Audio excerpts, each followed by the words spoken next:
Saudações você que está vendo essa aula, eu sou o Caio Serratti e essa é a aula 26 da assinatura do Lab Fazedores. É uma aula que eu mesmo estava me cobrando já tinha algumas semanas e resolvi fazer hoje. Vamos falar sobre falar em público, sobre a habilidade de falar em público. E como é a primeira vez que a gente aborda esse assunto aqui no Lab Fazedores, eu resolvi fazer isso sob a perspectiva mais pessoal possível. A minha vida nos últimos 2 anos e 4 meses aí, a partir do início do Lab Fazedores, um pouquinho antes, porque eu já estava trabalhando com educação como projeto paralelo, é basicamente falar em público, seja aqui, seja na internet, seja em eventos como a Campus Party aí da foto, seja em turmas menores, em treinamentos, em workshops, enfim. Boa parte do meu trabalho é falar em público. E isso vem de antes já. Eu era o cara que na corporação também, nos meus tempos de banco, também gostava muito de ser quem apresenta os projetos, quem faz os reportes dos projetos. Lá na faculdade também, na pós-graduação, sempre tentei ser o cara que apresentava os trabalhos, aquilo que ninguém queria fazer. E isso foi desenvolvendo uma prática de falar em público, mais do que técnicas elaboradas e tal. O pouco de facilidade que eu tenho para falar em público hoje, como eu estou fazendo aqui, é derivado da prática. E eu queria começar dizendo isso, porque isso derruba o mito de que falar em público é um dom, que a pessoa tem mais facilidade. E eu não sou daqueles que negam o dom, tem gente que tem facilidade mesmo. Mas mais do que tudo é prática. É prática, é se colocar em situações desconfortáveis em que você tem que falar em público o máximo de vezes possível, e isso desenvolve uma prática, te desenvolve uma habilidade que torna essa questão menos problemática. E falar em público é talvez uma das habilidades comportamentais, o soft skill, mas talvez esteja entre os 3 mais valiosos, assim. E no Brasil, em que a gente não tem essa cultura de aprender a falar em público, como nos Estados Unidos, por exemplo, que você tem aula de discurso, de public speaking na escola, tem os clubes de debate, né? Essas coisas em que a gente aprende a se colocar em situações de debate, de argumentação. Isso é mais valioso ainda, porque tem pouca gente aqui que sabe falar bem em público, que sabe defender seus argumentos, que sabe vender seu peixe. E é uma habilidade essencial para você defender suas ideias, seja se você trabalha numa grande empresa, para você conseguir a aprovação dos seus projetos, para você vender seus serviços, vender seus produtos, para você convencer seu marido, sua esposa de alguma coisa, seu filho de fazer alguma coisa. Então a habilidade de debater, de argumentar, ela é valiosíssima, e aqui no Brasil ela é um diferencial muito maior, porque a gente não tem essa tradição do debate, de aprender isso desde pequeno. Então a gente vai falar sobre isso, e eu começo com esse gancho de que falar em público não é dom, e gosto sempre de citar o Churchill, que é tido como um dos grandes oradores da história da humanidade, dono de discursos que são estudados até hoje. Ele foi primeiro-ministro britânico na época da Segunda Guerra Mundial. Antes disso, tinha sido um militar condecorado e é tido como um dos maiores oradores da história. Mas o Churchill, ele, quando começou sua vida profissional, tinha sérios problemas de fala, de dicção, não conseguia pronunciar determinadas sílabas, determinadas palavras, e se tornou um dos maiores oradores, a ponto do discurso dele em 1940, logo depois que a França tinha caído, sucumbido aí à Alemanha nazista, e a Inglaterra tinha ficado como sozinha na guerra na Europa. O discurso que ele fez no rádio para toda a população, dizendo que eles não iam se render e que ali, começava a virada na guerra, foi fundamental para que de fato isso acontecesse, para que esse discurso foi o ponto de, segundo muitos historiadores, essa série de discursos do Churchill no rádio foi o ponto de virada em que os aliados começaram a ganhar a Segunda Guerra Mundial. E ele fez isso por meio das palavras. É muito famosa também a frase de quando ele assumiu o governo britânico, quando ele assumiu como primeiro-ministro, ele pronunciou uma frase que ficou famosa, que é: não tenho nada a oferecer senão sangue, trabalho, lágrimas e suor. É a coisa do grande orador que consegue sintetizar uma mensagem que vai muito além do que ele está falando em uma frase curta que fica imortalizada. Mas eu estou dizendo tudo isso por quê? Porque o Churchill aí, tinha problemas de fala, não era um cara bonito, não era um cara com presença, aquele grande estadista cheio de charme, como era o Kennedy, por exemplo, e outros grandes estadistas, mas ficou famoso pela sua capacidade de liderar através do discurso, da fala, do convencimento. E eu estou dizendo isso para dizer que isso derruba um dos primeiros e principais medos que as pessoas têm de falar em público, que é o medo do julgamento, o medo de passar vergonha, o medo que as pessoas do que as pessoas vão falar enquanto você está falando, de ser julgado pelas pessoas. E o que eu reparei, assim, tanto tempo em situações, em eventos em que eu e outras pessoas estávamos falando em público, é que a gente precisa ser menos vaidoso e entender que as pessoas não estão tão aí pra gente, você não é tão importante assim quanto você acha que é, a ponto da principal coisa ser as pessoas julgando o seu comportamento. Cara, baixa a bola, a gente não é tão importante assim. A mensagem importa muito mais do que esse olhar da pessoa para o indivíduo, para quem está falando. Se a sua mensagem for importante o suficiente e se ela estiver sendo transmitida de forma clara o suficiente, é ela que vai importar. Então, tem aqueles estudos em que as pessoas têm mais medo de falar em público do que de morrer, do que de ter uma doença. E isso é muito por essa visão individualista, assim, vaidosa, de que as pessoas estão me julgando. Cara, a gente não é tão importante assim. As pessoas não estão ali te olhando para te julgar individualmente. A sua mensagem importa mais do que os seus trejeitos, do que o seu jeito, seu tipo físico. É lógico que tem oradores que têm tudo isso e eles são magnéticos, assim, isso ajuda quando você tem, mas isso não é o principal. Então, a primeira coisa é isso, tem isso em mente, é a sua mensagem que importa, a clareza do que você está dizendo e a importância do que você está dizendo na vida das pessoas. Se você está dizendo algo importante, esse julgamento pessoal é secundário. Então, baixa a tua bola, você não é tão importante assim, as pessoas não estão ali para julgar você individualmente, estão ali para aprender algo que você tem a ensinar. Então, se a sua mensagem for importante, relevante e transmitida de forma clara, é ela que vai importar. O Churchill se fiava nisso, se fundamentava nisso. Ele não era o grande cara bonitão com a super voz e com a super dicção, mas o que ele tinha muito a dizer e o que ele falava era tido como fundamental pelo povo que ele liderava. Então, quando você tiver com medo de passar vergonha, do julgamento alheio, de que as pessoas estão olhando para sua roupa, para o jeito de você se comportar, lembra disso. É a sua mensagem que importa em primeiro lugar. Cuide para que ela seja relevante a ponto desses outros fatores se tornarem secundários.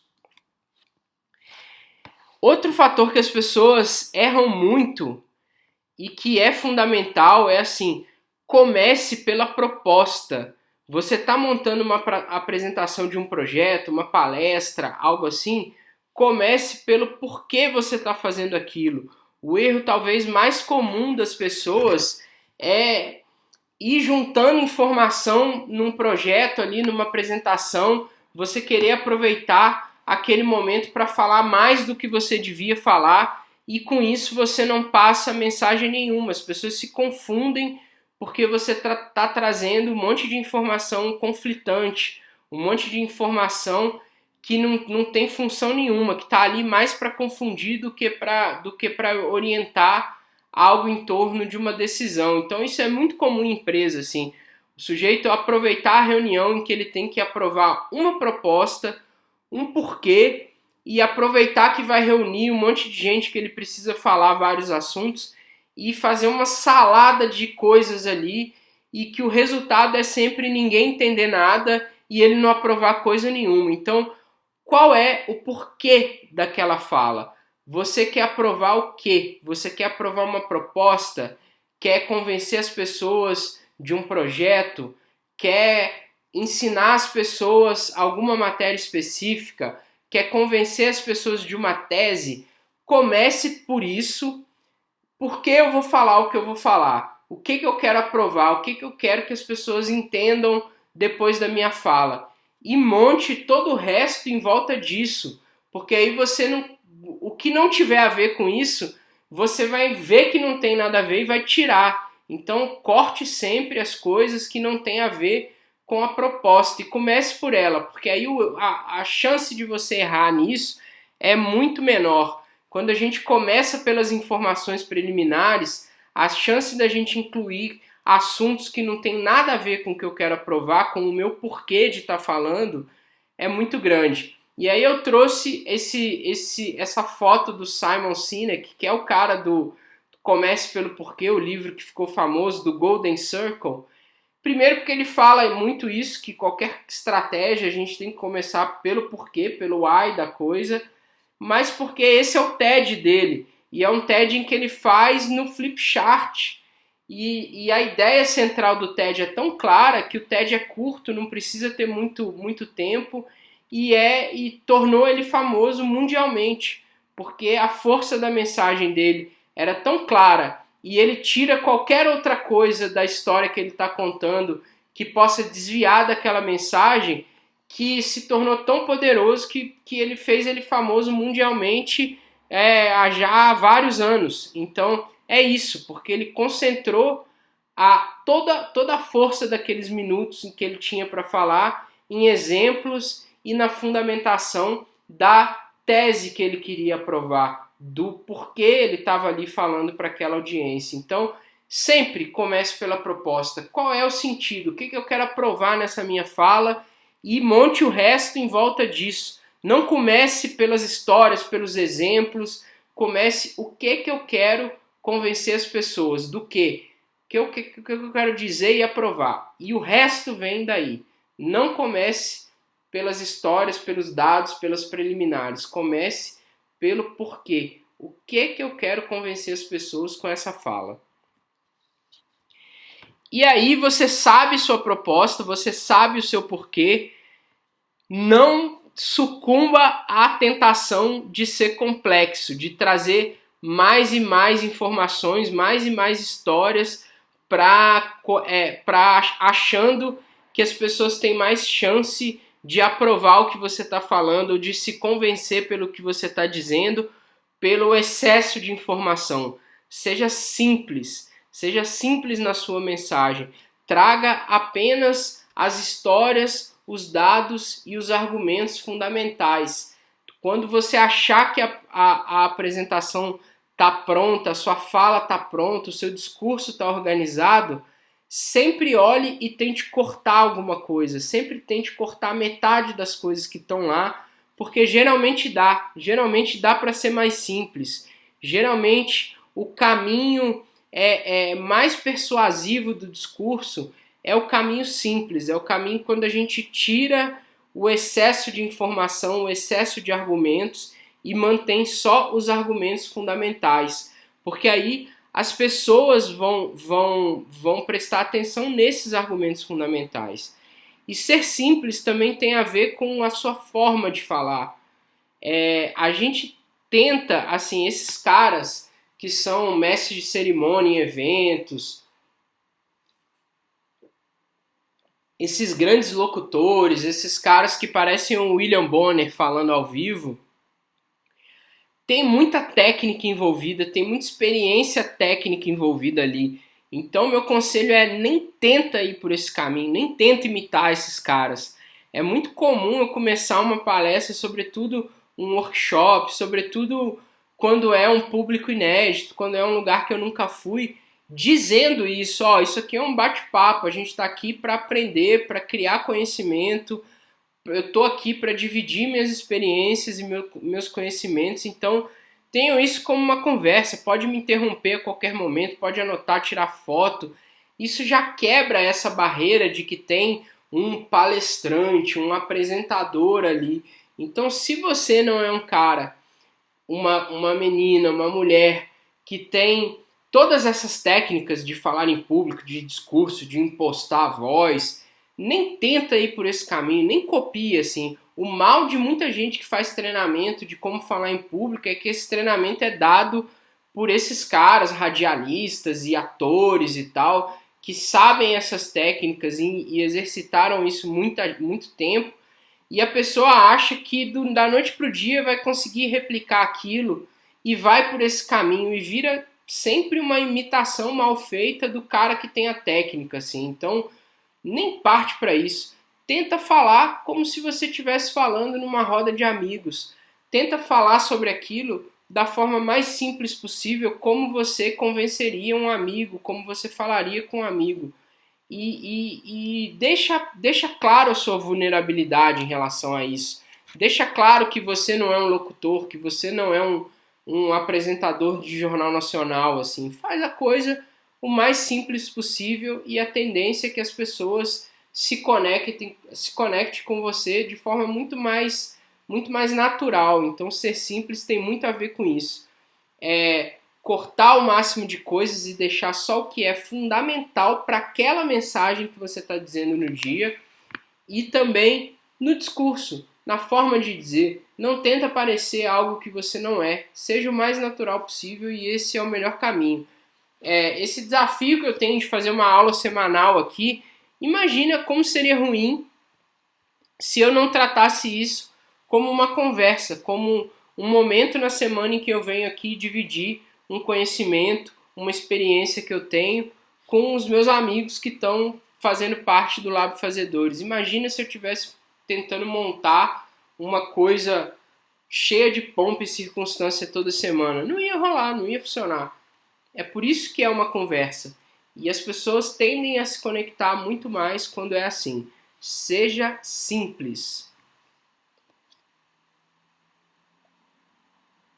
Esse é um TED muito famoso da Amy Cuddy, que tem um livro sobre presença, sobre linguagem corporal, etc.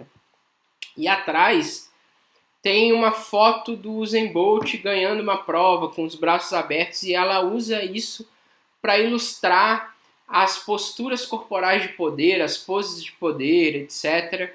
E eu trouxe essa foto porque ela representa muito bem que um slide, uma apresentação que tem apoio visual, que tem apoio de slide, o slide ele não é para você se lembrar do que você tem que falar. E não é para ter todas as informações que você precisa dizer e você ir se guiando pelo slide. O slide, a apresentação visual ali que você está mostrando, ele tem que ser um reforço da sua fala. As informações e os argumentos têm que estar na sua fala. O slide serve para ser um apoio visual para facilitar o entendimento de quem está vendo. Então, ela está ali falando de poses de poder e tem uma foto do cara que é o corredor mais veloz da história, exatamente na pose que ela está dizendo que é importante. Essa imagem vai fazer as pessoas que estão assistindo guardarem, imprimirem essa mensagem na memória, porque ela usou o apoio visual da forma certa. Então, o erro mais comum nas empresas é as pessoas utilizarem o PowerPoint como relatório que ela tem que apresentar e botar tudo quanto é informação ali. Isso, assim, tem efeitos ruins variados, assim. Primeiro, que você não está dono do seu discurso, porque você está usando o slide como muleta para lembrar das coisas. Ruim. Você não está usando a função do slide de reforçar a sua mensagem de uma outra forma, com uma imagem, para imprimir isso na cabeça das pessoas. ruim também. E você está confundindo as pessoas, porque quando você traz aquela coisa poluída, cheia de informação, a pessoa tende, o nosso cérebro tenta sempre organizar a informação que está chegando para a gente. Então chega um monte de coisa confusa, o cérebro organicamente tenta organizar aquela maluquice que está acontecendo.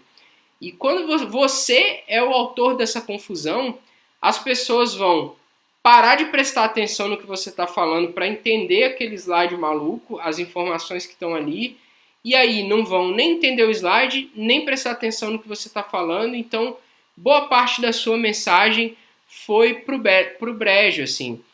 Se vocês verem as 26 aulas do Lab Fazedores que tem disponível, os slides são sempre limpos, com poucas informações que são complementares ao que eu estou falando e que ajudam a reforçar a imagem, a mensagem que eu estou dizendo. E olha que essas aulas semanais não é uma palestra formal minha, que eu já tive chance de parar e revisar e otimizar e melhorar as imagens muitas vezes. Normalmente é algo que eu faço antes de dar a aula, então não é nem o estado da arte dessa coisa de usar o visual como apoio, mas sempre é orientado por esses princípios. São sempre imagens, na maioria das vezes de boa qualidade, isso importa. Então, busque bancos de imagem como o Visual Hunt, como o Unsplash, para trazer imagens de qualidade, para não ficar aquela coisa pixelada, aqueles bonequinhos do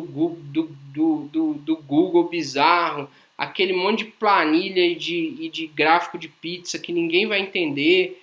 Busque o elemento visual como reforço do que você está dizendo. Você é o dono do discurso e você é senhor dele. Você não precisa do slide. Se não tivesse slide, você falaria a mesma coisa. Esse é o princípio. Ele serve para reforçar o que você está dizendo. Se não for assim, tá ruim. Você está subutilizando o potencial do apoio visual para reforçar a sua mensagem na cabeça das pessoas e está usando isso para confundir as pessoas. E se você está se consultando pelo slide, está errado também. Você não dominou o discurso suficiente a ponto dele ser claro sem precisar do apoio visual. Outro erro comum, sobretudo nas empresas: não seja o chato dos números. Eu dou muita palestra em evento de planejamento estratégico, em reuniões de estratégia das empresas, aquelas reuniões em que o balanço do ano é publicado e tal. E muitas vezes eu chego cedo, eu gosto de sempre ver o evento, quase o evento inteiro, se possível eu vejo o evento inteiro, porque eu aprendo muito com os outros palestrantes e com a própria empresa, com os diretores das empresas falando. E é muito comum que antes de mim ou depois de mim o diretor financeiro da empresa fale. E assim, 90% dos casos, 95%, vai lá, é uma chatice sem fim. O cara faz a apresentação dele da pior forma possível, trazendo um monte de indicador que ele não explica direito, que ele lê os indicadores e aquilo não conecta em nada com quem está vendo, confunde quem está vendo. A maioria das pessoas não é especialista em finanças e ele vira apenas o chato dos números. O cara que traz um monte de informação maluca que não quer dizer nada e que não conecta nada. Numa apresentação, os dados, os números, num discurso, ao falar em público, os números têm que estar a serviço da história que você está contando, a serviço da proposta que você quer aprovar. E isso faz, inclusive, com que o tipo de número de informação exata, matemática que você traz, muda de acordo com o público. Por exemplo, uma apresentação do diretor financeiro para o conselho de administração da empresa tem que trazer um tipo de indicador. Os caras não têm tempo para operacional, para ver como se chegou naquilo, para metodologia. O cara quer entender os 3, 4 indicadores que vão dizer para ele se a estratégia que está vigente está indo para o caminho certo, se está dando algum problema ou se vai dar algum problema. Então você tem que colocar apenas os números que estão a serviço daquilo que você quer dizer. Quando você está num evento de estratégia, em que a empresa toda você está falando para mobilizar a maior parte dos funcionários ou os gestores apenas de todos os níveis, o tipo de número que você está trazendo é diferente. São os números que vão traduzir as mudanças estratégicas que estão sendo feitas, que tem a ver com a realidade do cara que é gerência média ali, ou o número que faz a pessoa entender aonde ela tem que trabalhar mais e melhor para mudar aquele indicador, para melhorar aquele indicador. Então, o gestor financeiro ou o cara que vai trazer, o cara da startup que quer investimento, ele tem que fazer o dever de casa dele e entender quais são os poucos e relevantes indicadores numéricos que vão estar a serviço daquilo que ele quer convencer alguém de fazer, da proposta que ele quer aprovar, do objetivo daquela apresentação. E o resto todo ele tem que eliminar. Ele não pode ser preguiçoso. O número tem que surgir para reforçar as mensagens principais e só. Informações adicionais você passa num relatório, você entrega um relatório, falar o resto das informações financeiras e dos principais indicadores estão detalhados no relatório que eu já passei para o e-mail de vocês ou num relatório que está sendo distribuído agora no momento. Aqui eu quero focar nos pontos principais e você traz aquilo a serviço da história que você está contando. Pelo amor de Deus, não seja o chato dos números, é o que mais tem no ambiente corporativo comum, assim, no dia a dia do ambiente corporativo.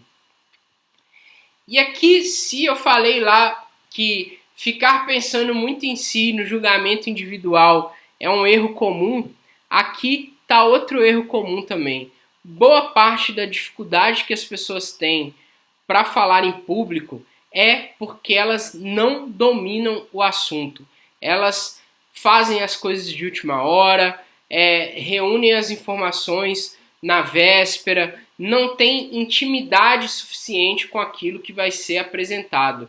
O que se espera de alguém que está apresentando algo, que está falando em público sobre o assunto, é que ele seja a pessoa que mais entende daquele assunto no recinto. Ainda que tenha alguém que saiba tanto quanto você ou mais do que você, daquela forma e aquela abordagem que você está trazendo, você necessariamente tem que ser o que entende mais sobre ela. Então vamos dizer, você está falando sobre a estratégia, o planejamento estratégico da empresa. Ainda que o diretor saiba mais do que você sobre a estratégia, tenha uma visão global, você tem que ser o dono daquela narrativa. Aquela forma como você está apresentando ali, você domina mais que todo mundo, porque você se preparou mais que todo mundo. Então, se você entende que dominar o assunto é importante, 90% do medo e das inseguranças vão embora quando você sabe do que você está falando. Porque algo muito comum de acontecer, alguém te interromper e falar uma besteira qualquer, ou falar até algo que é relevante, que vai contribuir para o debate, mas o cara que não domina o assunto, a pessoa que não domina o assunto, aquela interrupção vai fazer ela perder o fio da meada e falar bobagem depois e não conseguir retomar o tema. Quando você domina o assunto, você usa aquela interrupção, aquela contribuição para trazer novos elementos, para entender como você pode falar aquilo de uma forma complementar, diferente, que vai ampliar o entendimento das pessoas. Você tem aquilo como um feedback do público, do termômetro do público, que vai te fazer melhorar o que está dizendo e consegue retomar o assunto. Por quê? Porque você domina ele. Quando você não domina, a interrupção, aquela contribuição externa que sempre acontece, sempre vai acontecer, vai te fazer ficar inseguro e perder o fio da meada. Quando você domina o assunto e pratica aquilo e é a pessoa que mais entende daquilo, porque fez o dever de casa, porque se dedicou, você consegue sair do script com facilidade. Se o PowerPoint pifar, se a luz da sala do teatro cair, da sala cair, se um telefone tocar, se acontecer essas coisas que sempre acontecem, você consegue utilizar essas coisas para reforçar o que você está dizendo e não fica inseguro com essas interrupções. E você faz isso com naturalidade. A naturalidade vem desse domínio do tema. Então, assim, 90% das vezes que eu vejo alguém inseguro ao falar alguma coisa em público é porque ela não domina o assunto suficiente.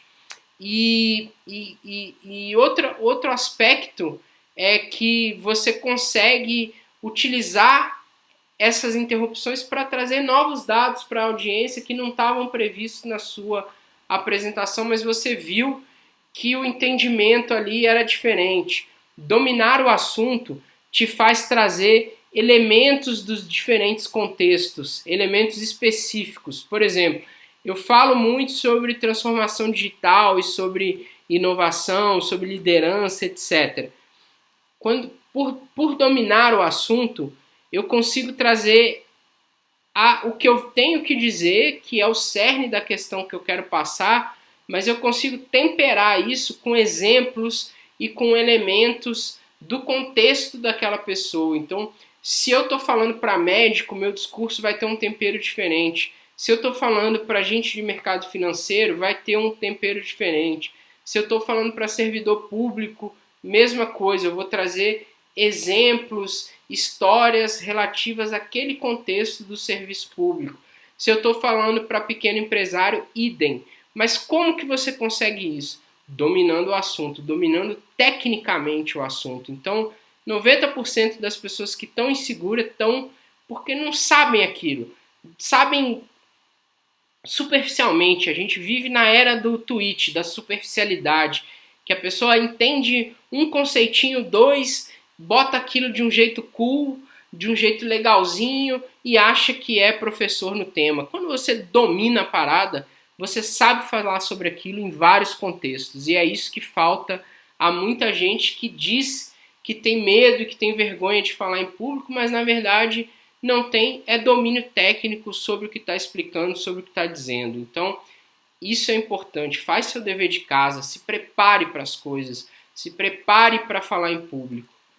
E pratique, cara. É a questão do Churchill, que ele fez um discurso que mudou a história da Segunda Guerra, mas ele era um orador desde quando ele era militar, desde quando ele foi político, desde quando ele exerceu outras funções. Então, praticar é fundamental. E aí uma dica que eu dou, que é muito, assim, que é um pulo do gato mesmo, é pratique em contextos que não são formal. Não deixa para praticar no dia da palestra, no dia em que você tem que aprovar o projeto, em situações de aprovação. Pratique entre os amigos, fale sobre aquele tema na roda de amigos, no âmbito da sua equipe, dentro da sua equipe, numa reunião de equipe, na pós-graduação. Pratique, torne aquele assunto, aquele tema, o pitch do seu negócio algo tão natural que você fala na roda de amigos, na padaria e em casa, quando você está conversando sobre trabalho com a esposa e com os parentes.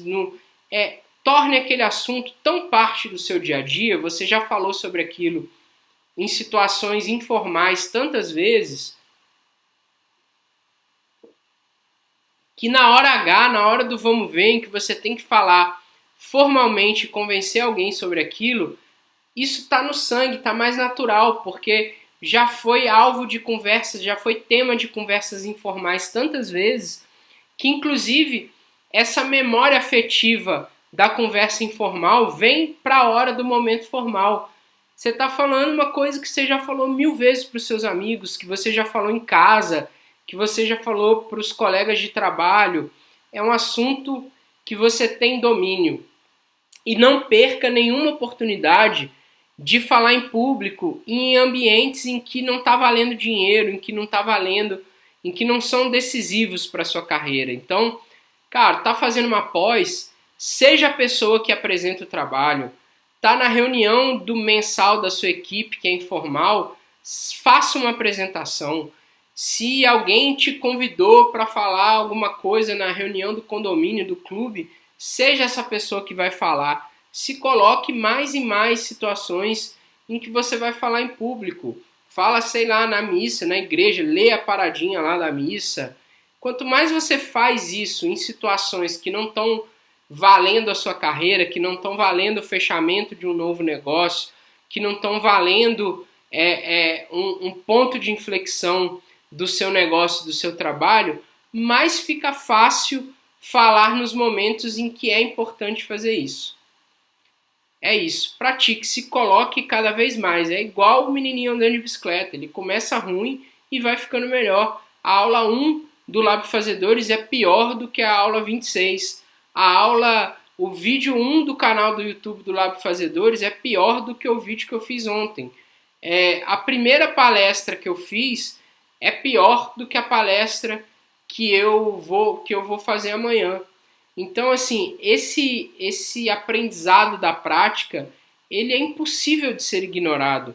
É a coragem de ser medíocre que eu falo lá no vídeo. Você sabe que você pode fazer muito melhor, mas você só vai chegar nessa excelência com a frequência, com a prática, fazendo várias vezes. Se você se nega a fazer isso porque você quer ser excelente desde o primeiro momento, você nunca vai ser excelente. E aí, para finalizar, um pulo do gato aqui para a vida, assim.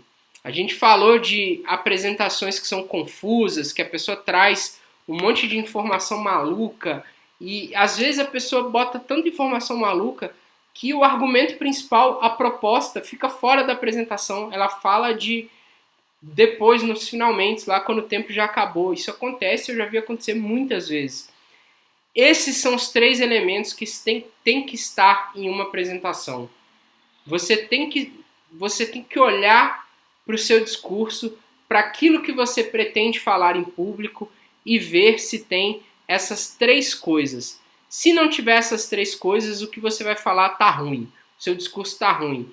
Sempre detecte ou comece a montar um discurso a partir desses 3 elementos. Você tem que ter uma tese. O que eu quero falar? O que eu quero convencer as pessoas aqui? Que lição que eu quero passar com essa minha fala? Que proposta eu quero aprovar? Por que eu estou falando isso? É a sua tese. Eu estou falando que falar em público é uma prática e estou dizendo que todo mundo pode aprender isso. E aí eu fundamento isso com dados. É aí que entram os dados, que entram as informações, que entram os argumentos do porquê aquilo tem que ser aprovado, o que as pessoas deixam de perder, que risco você evita ou que ganhos você traz ao aprovar aquela tese. É a parte da fundamentação. E o terceiro elemento fundamental são histórias. Seres humanos existem na natureza até hoje porque eles repassaram conhecimento através das histórias. Lê lá os Sapiens do Harari que você vai ver isso. Ele diz que o que fez diferença para a sobrevivência da espécie humana não foi nosso QI que é mais alto, nosso cérebro, nosso físico que é o melhor.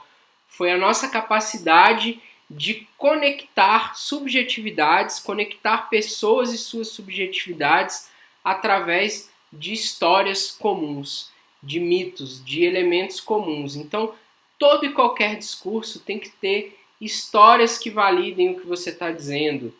Isso faz toda a diferença. Quando o diretor financeiro, ao invés de dizer lá, mostrar um monte de gráfico de pizza, ele contar um exemplo de uma área da empresa que atuou de um jeito decisivo para o resultado financeiro da empresa, e ele contar essa história, o que essas pessoas fizeram, vai fazer com que o que ele está dizendo fique na cabeça das pessoas muito mais do que os dados malucos e soltos que ele está trazendo. Então, se ele quer mais comprometimento das pessoas para reduzir as despesas, ele tem que contar a história do Joãozinho lá dos serviços gerais que fez algo que economizou recursos para a empresa. Às vezes é mínimo esses recursos, mas ele conta essa história e aí a mensagem cola na cabeça das pessoas.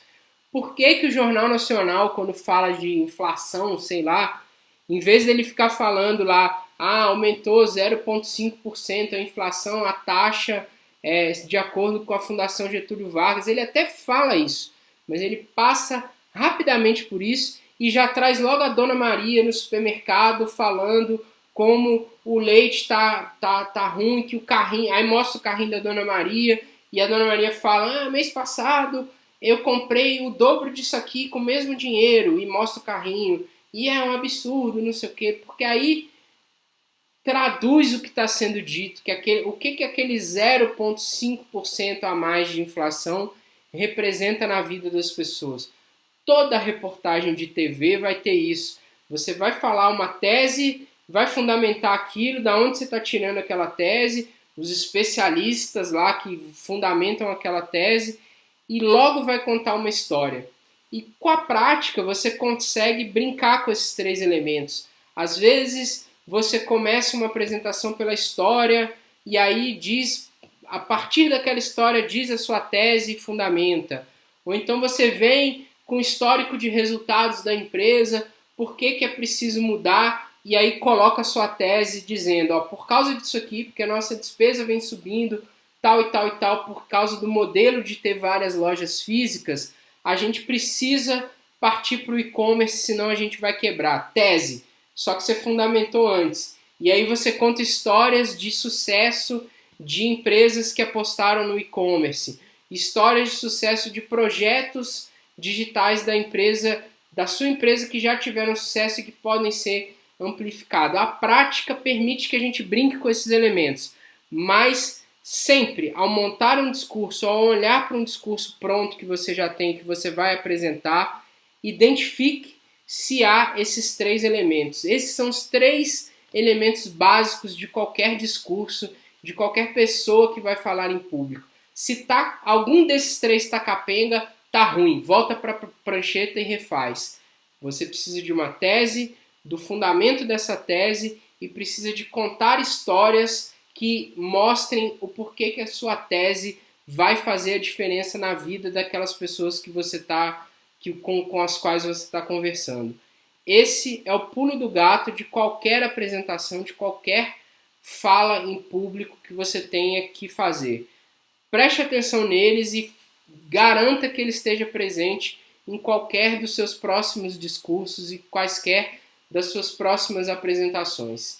É isso, espero que eu tenha ajudado. Isso é assunto, cara, falar em público é assunto para mais de metro. A gente pode trazer, dá para fazer um monte de aula sobre isso e a gente vai fazer. Vamos focar na tese, como construir uma tese, de como contar uma boa história. Só esses três elementos aqui já podem ser desdobrados em outras aulas e se vocês gostaram do tema, certamente a gente pode fazer isso. Mas hoje eu queria mais dividir quais são os elementos, os fundamentos que me fazem falar em público cada vez melhor. O que eu aprendi com a prática que pode te fazer falar melhor em público. Foi esse o objetivo da aula de hoje.